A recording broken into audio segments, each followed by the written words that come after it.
तुमच्या सगळ्यांच्या भरोश्यावर आम्ही कुणाबरोबर युती न करता गेले 10 वर्ष जे भाजपसाठी काम करतायत अशा सगळ्या कार्यकर्त्यांना, विशेषतः सामान्य कार्यकर्ते, एक जरा रविशच बरा असेल मला वाटतं, कोण कुठल्या पक्षात आहे, कधी कुठं जाईल, काय काही सांगता येत नाही. आणि म्हणून मी मुद्दाम येताना स्टेजवर चेहरे बघत होतो. भारतीय जनता पार्टीनं आपल्या जीवनामध्ये काय आमूलाग्र बदल केला आहे हे लोकांना परत जाणीव करून दिली पाहिजे, सांगितले पाहिजे, आठवण करून दिली पाहिजे. या देशामध्ये 3.5 करोड लोकांना प्रधानमंत्री आवास योजनेतनं घरं मिळाली. पुण्या मुंबईत जाताना चुलीवरची मिसळ, चुलीवरचं मटण, चुलीवरचा चहा.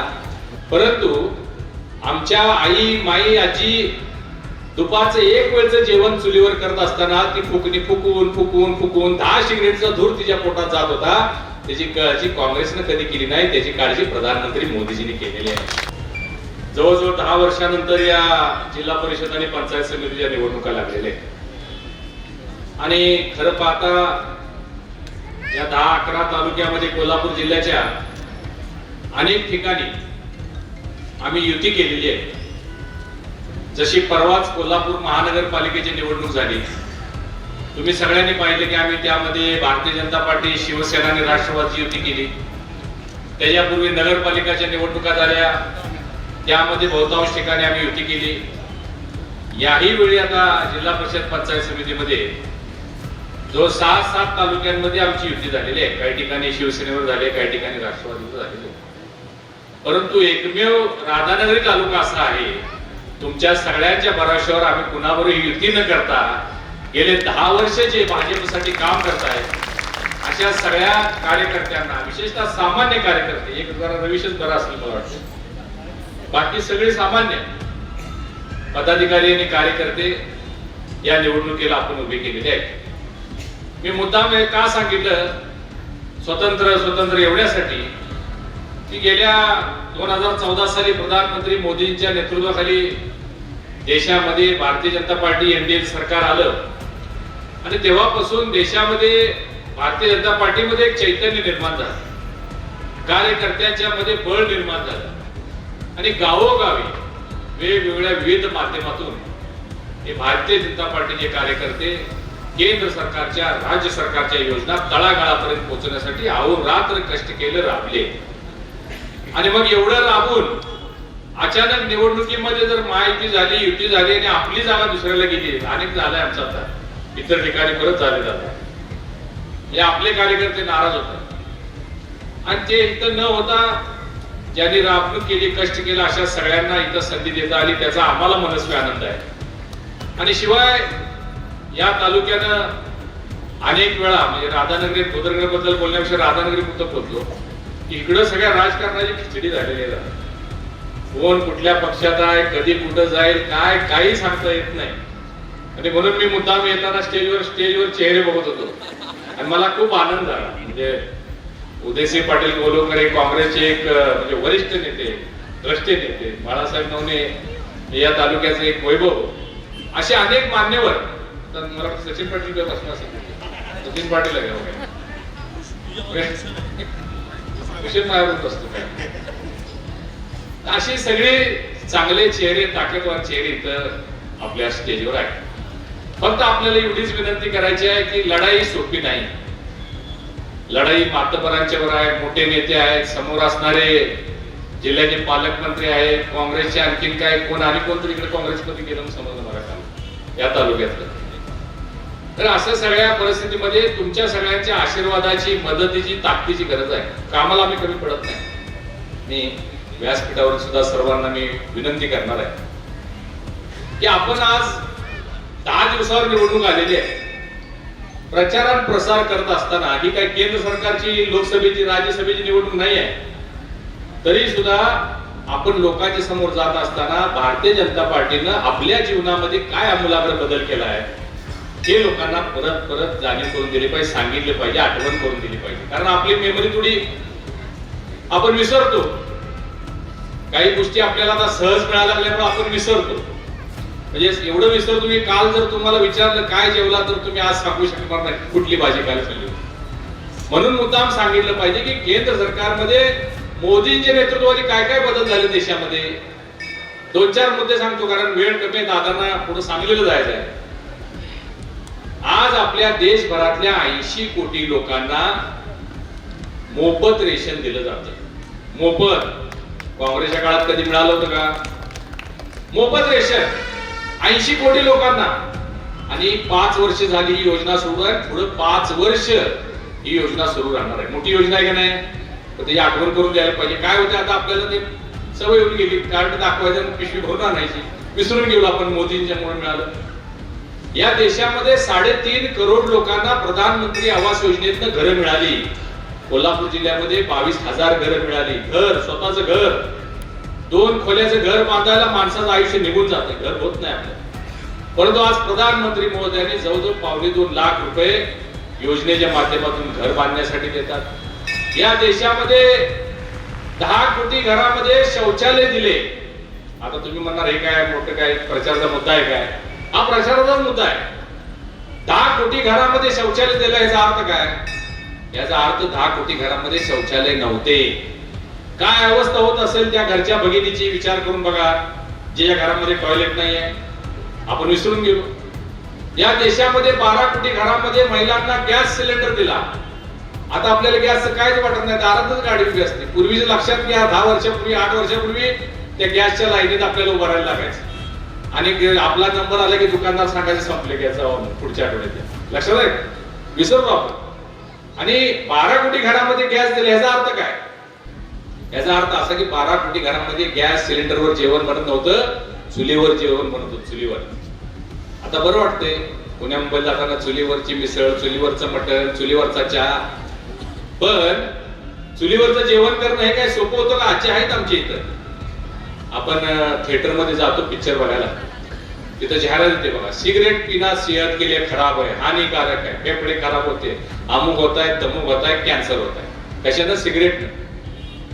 परंतु आमच्या आई, माई, आजी दुपारचं 1 वेळचं जेवण चुलीवर करत असताना ती फुकणी फुकून फुकून फुकून 10 सिगरेटचा धूर तिच्या पोटात जात होता. त्याची काळजी काँग्रेसनं कधी केली नाही. त्याची काळजी प्रधानमंत्री मोदीजींनी केलेली आहे. हा विचार सुद्धा लोकांच्या समोर मांडला पाहिजे. आणि अशा अनेक योजना आहेत. आज किसान सन्मान निधी सारखी योजना शेतकऱ्यांच्या खात्यावर केंद्र सरकार 6,000 रुपये, राज्य सरकार 12,000 रुपये देते. कधी काँग्रेसच्या काळात 12 रुपये तर आपल्याला मिळाले का? 12,000 रुपये आज सरकार देते शेतकऱ्यांना. आता काँग्रेसचे लोक आणि ते सांगतात, पूर्वीचे लोक, की आमच्या काळात आम्ही कर्जमाफी केली होती. कितीची कर्जमाफी केली होती? 72,000 कोटी रुपये. आणि त्यात सगळ्यात तोटा गुन्हा झाला तर दादा ह्या तालुक्यात झाला. इथल्या लोकांना मिळालीच नाही. इथल्या 72,000 कोटीची कर्जमाफी झाली. किती लोकांना, किती शेतकऱ्यांना फायदा झाला? 4.25 कोटी शेतकऱ्यांना देशभरातल्या फायदा झाला. देशभरातल्या. परंतु आता किसान सन्मान निधीचे जे पैसे येतात, 12 कोटी शेतकऱ्यांच्या खात्यामध्ये थेट पैसे येतात. 12 कोटी. ते 72,000 कोटीच होतं. आतापर्यंत मोदीजींनी 4.5 लाख करोड रुपये शेतकऱ्यांच्या खात्यावर पाठवलेले आहेत. 4.5 लाख करोड. आणि अशा अनेक योजना. आज तुमच्या लाडकी बहीण योजना, लाडकी बहीण योजनेचे हप्ते काँग्रेसच्या काळात तुम्ही बघा. आता इलेक्शन मध्ये तिने अपप्रचार सुरू केला की लाडकी बहीण योजना बोगस आहे म्हणले. ही निवडणुकीपुरती आहे. आता निवडणुकीहून 1.5 वर्ष झाले. हप्ते वेळेवर येतात ना? येतं का नाही? वेळेवर येतात. परंतु त्याचा अपप्रचार केला आणि म्हणतात 1,500 काय येतं. 1,500 काय येतं ते ज्याच्या खात्यावर पैसे आले त्याला जाऊन विचारा. मी ग्रामीण भागामध्ये फिरतोय. महिला सांगतात, साहेब औषधाला सुद्धा 200-400 रुपये पाहिजे असतील तर नवऱ्याकडे मागायला लागायचे. कारण पैसे सगळे नवऱ्याकडे. शेतीचे पैसे नवऱ्याकडे, व्यापार छोटा उद्योग काय असेल तर पैसे नवऱ्याकडे. महिलेकडे पैसा येणार कुठून? टिकली घ्यायची म्हणलं तरी पैसा नवऱ्याकडे मागायला लागायचा. आता टिंग वाजले की ताई निघाली बँकेत. आणि नवऱ्याचं लक्ष असते त्या टिंगकडे. आला की विचारतोय, आता मला जरा ते पुढच्या आठवड्यात तुला परत देतो. आता परिस्थिती बदलली. महिलांची पत वाढले जातात गावामध्ये. पत वाढलेले. म्हणजे अशा अनेक योजना या सरकार आपल्याला देते. आपलं राहणीमान, जीवनमान उंचवण्यासाठी, आपल्याला आधार देण्यासाठी मदत करते. हा निवडणुकीचाच मुद्दा आहे. हेच निवडणुकीचे मुद्दे आहेत. तुम्ही म्हणणार ते म्हणतात का केंद्राची निवडणूक आहे काय, राज्याची, जिल्हा परिषदचे मुद्दे आहेतच ना. परंतु आज सामान्य माणसाच्या जीवनामध्ये जो बदल झाला आहे त्याची कल्पना ज्या लोकांना आहे ती दिलीच पाहिजे. अशा बंधू भगिनींनो, आज शेकडो योजना. आणि सगळं तुम्ही हे पण विचार करून बघा की तुम्हाला लाडकी बहीण योजनेचे पैसे आणायला कुठल्या आमदार खासदार पत्र लागलं का? किसान सन्मान योजनेला कुठल्या कलेक्टरच्या दारात जायला लागलं का? कुठल्या तहसीलदार प्रांताकडे वशिला लागला? काय लागलं नाही. थेट खात्यावर पैसे कसे आले? तुमच्या लक्षात आहे का? बघा, 2014 साली प्रधानमंत्री मोदीजींनी पंतप्रधान पदाची धुरा सांभाळल्यानंतर देशातल्या सगळ्या नागरिकांना तुम्हाला आम्हाला आवाहन केलं की जनधन खातं बँकेमध्ये उघडा, म्हणजे निशुल्क 0 बॅलन्स जनधन खातं उघडा. त्यावेळी या काँग्रेसच्या लोकांनी मोर्चे काढले गावागावात, काय म्हणले खातं उघडू नका, हे मोदीजी तुमच्या खात्यातले पैसे काढून घेतील. हे लक्षात आहे का? परंतु आज काय परिस्थिती आहे? आज 55 करोड जनधन खाते आहेत. 55 करोड म्हणजे काय? 55 करोड लोकांचं बँकेत खातच नव्हतं काँग्रेसच्या काळात. हे पिठाच्या डब्यात, मिठाच्या डब्यात, तांदळाच्या डब्यात सगळा व्यवहार चालला होता. परंतु हे 55 कोटी खाते झाल्यामुळे कसल्याही प्रकारचं अनुदान असू दे, घराचं असू दे, तुमच्या किसान सन्मान असू दे, महिलांच्या पेन्शन असू दे, विधवांच्या पेन्शन आहेत, कलाकारांना मानधन आहेत, घराचं अनुदान आहे, उद्योग MSME ला 1 रुपया असू दे किंवा 1 कोटी असू दे, सगळे थेट बँकेत तुमच्या खात्यावर येतात UPI च्या माध्यमातून. आणि एवढं मोठं ट्रान्झॅक्शन झाले. कालच्याच पेपरला तुम्ही वाचा, कालच्याच पेपरला सांगितले की गेल्या या महिन्यामध्ये 24 लाख करोड रुपये बँकेच्या खात्यातनं ट्रान्सफर UPI च्या माध्यमातून देशभरामध्ये व्यवहार झाले. 24 लाख करोड कशाला म्हणतात? ही कुणी आणली व्यवस्था? ही व्यवस्था मोदीजीने आणलेली आहे.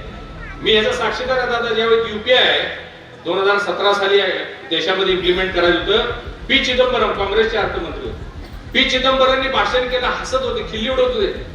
हे मी मराठीत सांगतो, हिंदीमध्ये बोलते. म्हणजे तुम्ही कसं काय भाजपवाल्यांचं काय डोक्यावर परिणाम झालाय का? असं कसं बोलता तुम्ही?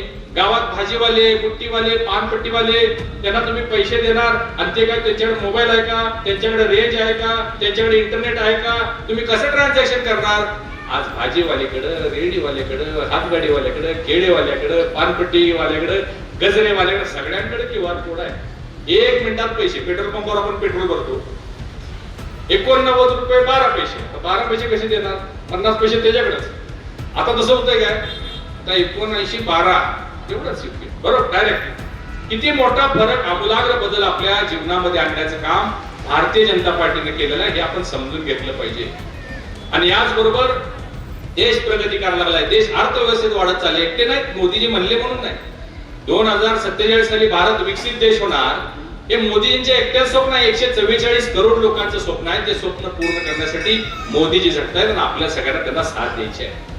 आपल्या जीवनामध्ये तो बदल होत चाललेला आहे. प्रत्येकाची पत वाढत चाललेली आहे, प्रत्येकाची ऐपत वाढत चाललेली आहे, प्रत्येकाची स्पेंडिंग खर्चाची व्यवस्था वाढत चालली, कारण उत्पन्न वाढत चाललेलं आहे. आणि म्हणून या सगळ्या बाबी आपण लोकांना समजावून सांगितल्या पाहिजे. या जिल्हा परिषदेच्या माध्यमातून, जिल्हा परिषद म्हणजे छोटं नाही आहे. एक जिल्हा परिषद म्हणजे हे मिनी विधानसभाच आहे. जसं आमदारकी निवड असली तशीच ही निवडणूक आहे, महत्वाची आहे. या जिल्ह्याचा चेहरा मोहरा बदलण्याची ताकद या जिल्हा परिषद सदस्यांमध्ये आहे. आणि म्हणून जिल्ह्यावरची सत्ता, या जिल्हा परिषद सत्ता कुणाकडे असली पाहिजे? त्याचे निधी आणू शकतील, ज्यांचं राज्यात सरकार आहे, ज्यांचं केंद्रात सरकार आहे. केंद्र सरकार छोटं काम करत नाही. तुम्ही बघा, देशभरामध्ये तुम्ही रोज TV बघताय, पेपर वाचताय, देशभरामध्ये इन्फ्रास्ट्रक्चर डेव्हलपमेंटची कामं चालू आहेत. रस्ते होत आहेत, ब्रिज होत आहेत, डॅम होत आहेत, विमानतळ होत आहेत, बंदरं होत आहेत, रेल्वे स्टेशन होत आहेत. आणि आपल्याला त्याचा मिळते लाभ. कोल्हापूरचं रेल्वे स्टेशन बघा तुम्ही, आता 44 कोटी रुपये दिले. कोल्हापूरचं विमानतळ 15 वर्ष बंद होतं, काही झालं नाही काँग्रेसकडनं. आज काँग्रेसच्या सरकारनंतर मोदींच्या सरकारनं आपल्याला कोल्हापूरचं विमानतळ चालू केलं. आंतरराष्ट्रीय कनेक्टिव्हिटी आपली झालेली आहे. 6 विमानं चालू आहेत, 6 विमान आता चालू व्हायला लागलेले. कोल्हापूरला सर्किट बेंचची मागणी होती, हायकोर्टची बेंच. इथल्या लोकांना केसेससाठी मुंबईला जायला लागायचं पूर्वी. 40 वर्ष आंदोलन चालू होतं, 40 वर्ष हायकोर्ट बेंचसाठी. कुणी त्या काँग्रेसनं लक्ष दिलं नाही. आमचे नेते माननीय मुख्यमंत्री फडणवीस साहेबांनी कोल्हापूरला सर्किट बेंचच्या आमच्या सगळ्यांची मागणी मान्य केली. तुम्ही म्हणणार त्याचा काय फायदा, काय तोटा? आज या हायकोर्टच्या केसेसच्या माध्यमातून हजारो लोक रोज वेगवेगळ्या 5-6 जिल्ह्यातून लोक इथे यायला लागले. शेकडो नवीन वकील यायला लागलेले त्या ठिकाणी. तुम्ही रोज पेपरला वाचताय, महालक्ष्मीला 1 लाख लोक आले, पर्यटनाला 2 लाख लोक आले, 3 लाख महालक्ष्मी दर्शनाला आले. किती मोठ्या प्रमाणात लोक यायला लागलेले. कोल्हापूर जिल्ह्याची व्यवस्था त्या पद्धतीने भौगोलिक परिस्थिती बदलण्याची आवश्यकता आहे ना. 22,000 गाड्या जर रोज कोल्हापूरमध्ये असतात, तेवढी पार्किंगची व्यवस्था पाहिजे. पर्यटनासाठी येणाऱ्या लोकांसाठी वेगवेगळे तुमच्या तालुक्यामध्ये सुद्धा गड किल्ले आहेत. या सगळ्यांचं सुशोभित करणं, पर्यटन वाढवणं, भाविकांना व्यवस्था करणं, या सगळ्या गोष्टी करण्यासाठी आपल्याला आपल्या विचाराचं सरकार ज्या पद्धतीने राज्यात आहे त्या पद्धतीने आपल्या जिल्ह्यामध्ये सुद्धा असणं आवश्यक आहे. म्हणून चांगले सक्षम कर्तव्यदक्ष उमेदवार आम्ही तुम्हाला जिल्हा परिषद आणि पंचायतसाठी दिलेले. कसल्याही पद्धतीच्या तुमच्या समस्या असतील, आपल्या गावच्या असतील, आपल्या तालुक्यातल्या असतील, त्या सगळ्या सोडवण्याची क्षमता आज आपल्यामध्ये, कारण आपल्या जिल्ह्याचे सुपुत्र चंद्रकांत दादा पाटील आपल्या कोल्हापूरचे आहेत. आज राज्याचे ते मंत्री आहेत. अनेक त्यांनी योजना, नवीन कल्पना आणलेले. विशेष लक्ष त्यांचं कोल्हापूरवर, जरी ते पुण्याला असतील, पालकमंत्री दुसऱ्या जिल्ह्याचे असतील, तरी आपले पालकमंत्री चंद्रकांत दादा त्या रूपानं काम करतायत की कसल्याही पद्धतीच्या समस्या, अडीअडचणी, निधीची कामं, कसलीही कामं असू दे, दादांचं लक्ष आपल्याकडे असताना पूर्ण क्षमतेनं ते इथं देतात. आणि विशेषतः त्यांचं राधानगरी आणि उदरगडवर जास्त प्रेम आहे, कारण त्यांचं गावच उदरगड तालुक्यामध्ये आहे आणि विशेष प्रेम आपल्या तालुक्यावर आहे. आणि या सगळ्याची प्रेमाची उतराई करण्यासाठी आपले चांगले उमेदवार निवडून आणण्याच्या दृष्टिकोनातून सक्षम उमेदवार आपण सगळीकडे जिथं जिथं कमळ दिसेल, काही विचार करत बसायचं नाही, नाव गाव पत्ता त्या मशीनवर बघतच बसायचं नाही. कमळ दिसले की बटन, कमळ दिसले की बटन, हळू दाबा, जास्त दाबू नका, नाही तर ते जोरात दाबले की आणि अडकलं आणि पंचायत पुन्हा मशीन बंद पडून आम्हालाच फोन करशील आपण. तर व्यवस्थित दाबा, बटन आवाज येतोय, जिथं जिथं कमळ दिसेल ते बटन दाबून या सगळ्या युवकांना आपण संधी द्या, तुमची सेवा करण्याची संधी द्या, त्यांना आशीर्वाद द्या, एवढीच विनंती करतो आणि थांबतो. धन्यवाद. जय हिंद, जय महाराष्ट्र.